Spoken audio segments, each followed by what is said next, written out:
Hello साथीहरु, यहाँ सबैलाई स्वागत छ मेरो च्यानलमा।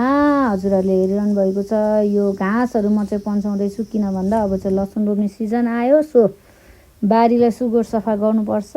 मैले खान गरेर चाहिँ यो रातो पोटास युज गरेको छु, किनभने बालुवा माटोमा चाहिँ खुम्रा लाग्दो रहेछ। सो त्यही भएर अनि लसुनमा चाहिँ म प्राय कुखुराको मल युज गर्छु, किनकि यसमा चाहिँ भुस पनि हुन्छ। अनि भुसले चाहिँ अलिकति माटो खुकुलो नि बनाउँछ।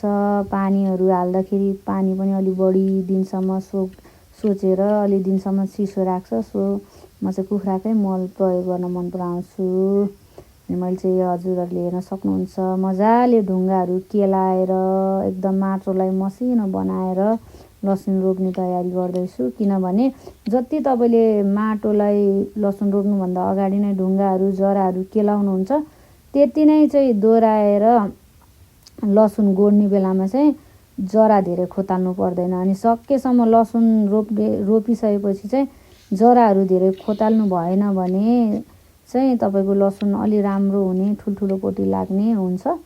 सो मैले त्यही भएर चाहिँ अगाडि नै सबै केलाएर यसरी ड्याङ बनाएँ साथीहरू। अब चाहिँ मैले रोप्ने प्रोसेस पनि गरिसकेँ। चुचुकुटोले रोप्छु म चाहिँ प्राय, किनकि त्यसले रोप्यो भने चाहिँ सिधा पनि हुन्छ र सजिलो पनि हुन्छ।